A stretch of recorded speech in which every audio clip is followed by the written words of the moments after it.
What is up, guys? And Mikey31 here, Madden 18, 4th and 1 online CFM Season 3 preview with your Super Bowl champion, Jets, Jets. Yes, I finally broke through. Won the Super Bowl in Season 2, a couple seasons ahead of schedule, but hey, I'll take it. I was thinking that Season 3 and 4 would be when I would make my run, but you know what? When you get it, you get it. So, what begins now is seeing if we can sustain it. And we'll go over the roster here. Take a look and see what's going on. Our rookie quarterback paid off big, Mr. Charles Alerla. He's now at 85 overall. He's got 91 throw power, 90 short accuracy, 88 mid, 81 deep, 81 throw on the run, 80 play action. Got the 84 carry. I wanted to beef that up in case I get the urge to run some read option a little bit more, which he can do. He's got some pretty good speed. Well, decent speed, I should say. If he gets hurt, though, I'm screwed because I have Christian Hackenberg here and a third stringer, Mr. Francis Carr, from my practice squad, so please stay in one piece. Matt Forte has gone bye-bye. He has been sent to pasture. He actually isn't retired. He's still in the free agent pool, but the guy just... I got every drop of anything that Forte had to offer out of him, and, he just kept on regressing to the point where he just wasn't very useful. So we signed Ty Montgomery to take his place, and he is basically a younger Matt Forte, fits the run and shoot perfectly. He's got more giddy up, obviously. He's agile. He's got good carrying. Okay, elusiveness. Has got 91 juke move. We know how much of a terror these juke moves are in the open field, and he can catch the ball. And plus, he's a good pass blocker. Forte is one of the better pass blockers in this entire game. He was 71. I wasn't going to get much better than that, obviously, but 62 is not something to sneeze at. I went after him because I just don't really feel like giving the full load to Herman McCargo, who was a rookie last year. He was my return man, and he got his fair share of carries as well. And he's a burner, 96 speed, 92 acceleration. His carrying is up to 90. His elusiveness is not that great. His juke move and spins are only 68 and 80. I mean, once you get into space, he's good, but, I just don't feel like he can carry the mail full time. I think it's diminishing returns with him.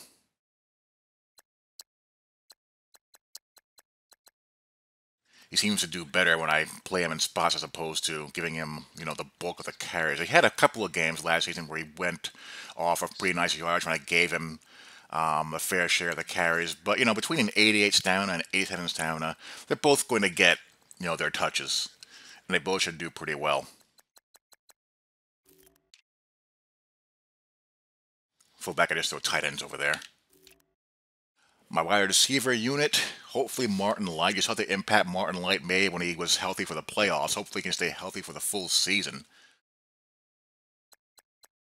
95 speed, 91 acceleration, catching 90, 91 catching traffic, 81 spec catch. Doesn't get the great animations, but, as long as he has the catching traffic and the catching there, the spec catch stuff is just for show. He's got 90 route running, 86 release, 93 jump, so he'll be able to do it.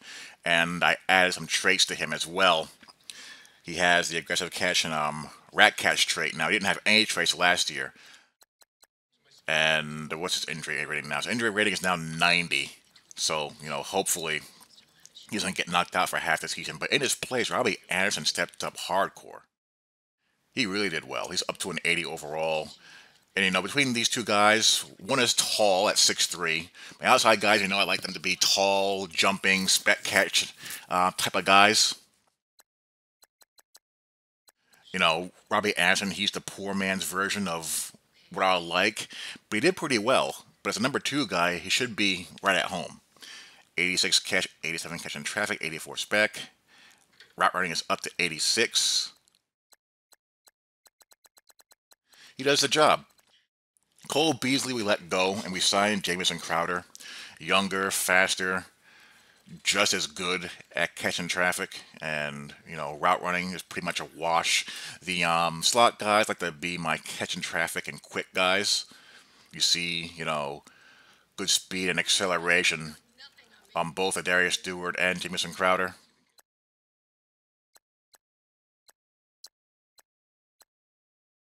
He's got good elusiveness. He's got good juke moves for the open field. Not the best run blocker in the world, but you can't have everything out of your slots. But he's basically the prototype space slot receiver. And when I go 5 wide, I have Terrence Kelly here, who's a burner who filled in when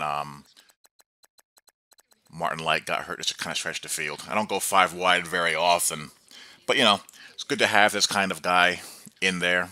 Both as a return specialist and for a situational guy. The line is the same. Pretty solid across the board. They're not the Cowboys, but they'll get the job done. They're good enough.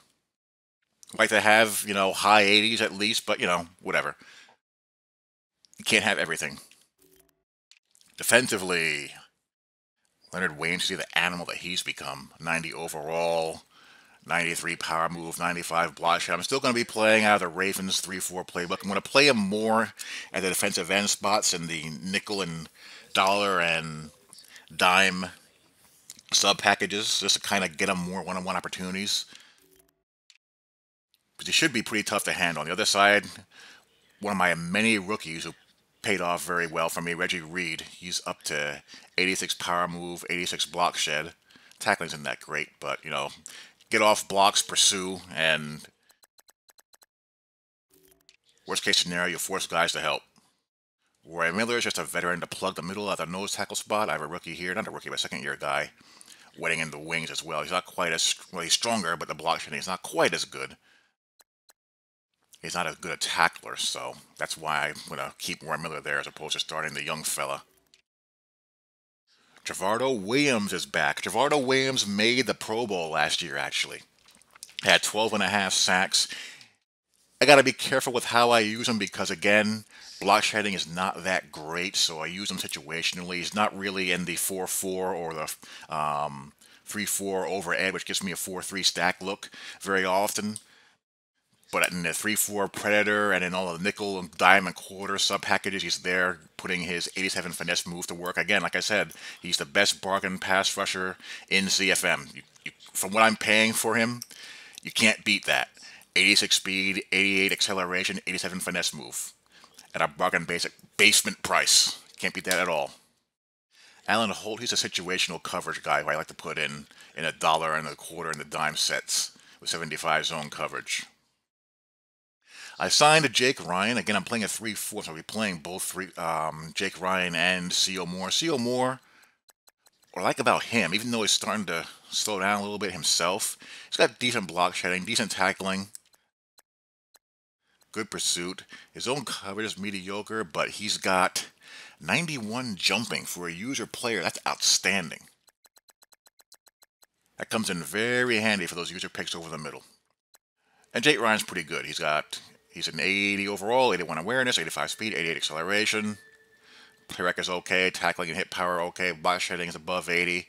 You need block shedders in the 3-4 for this game at the inside backer position because the 3-4 basically forces you to play one of two ways. Either forces you to play like Rex Ryan and bring overload blitzes everywhere from the edge, or you play single gap like Wade Phillips. So as a result, your linemen have to be able to take on, not your linemen, but your linemen, yes, but your linebackers as well, they have to be able to take on blockers. Because they're going to be getting guards in their lap more often than not. And he's an okay, zone coverage backer for, online CFM purposes. Again, Mutt is a different world. 70-something zone coverage you laugh at out of your backers for Mutt, but in online CFM, that's pretty good. Morgan Lindsay, in his second year as well, another guy who was rookie last year. He finished the year with 9.5 sacks. I would have liked for him to be a little bit more athletic, but he just isn't. And there weren't a lot of quality 3-4 outside backers on the free agent market. The only one was Marcus Golson, and he was asking for way too much money for what he is. So I figured just stay with this guy, stay on the cheap with Javardo Williams and Morgan Lindsay. If it's not broke, don't fix it. Blockhead is kind of mediocre, but his pass rush moves up to 86. So we can live with that until we can do better. Corner. We signed Byron Maxwell. Getting up there in age. Only sign him to a 1-year deal, but for 84 man, 85 zone, 83 press, we'll take it. He can still run a little bit. Acceleration is kind of taking a hit, but he was an upgrade over starting this guy opposite of Maurice Claiborne last year. And I drafted my first round draft pick, Deion Henderson. I got him at the last pick in the first round, and he has superstar development. So he comes in already more athletic than Maurice Claiborne, with even coverage ratings. Doesn't tackle quite as well, but if that's the case, might as well throw him out there and let him develop. He's going to develop quick with superstar dev when it comes to game prepping and getting XP goals. And Maurice Claiborne and Nickel Roby are in the slot, so pretty solid across the board at the corner position. Not lights out, but good enough. My whole defensive scheme with this team is forcing people to throw to my safeties. I play a lot of too high defense in this, a lot of quarters coverage, a lot of man one with a robber and cover three cloud and cover three. I want the ball forced deep to either Maurice Alexander or Jamal Adams. The problem is, in this game, this is the wrong year to have that type of scheme because, as we all know, these safeties sometimes not sometimes, a lot of the times, they don't respond. Even if they meet those, thresholds for play rec and zone coverage, which Jamal Adams is at. He's at, 90 play rec, 90 awareness, 91 zone coverage, and even he sometimes, borks out. But they're both thumpers. They're both fast, and they can bring the lumber. And I signed Clayton Geathers and Anton Exum for depth and sub-package purposes. If you look at the schedule, it's pretty tough.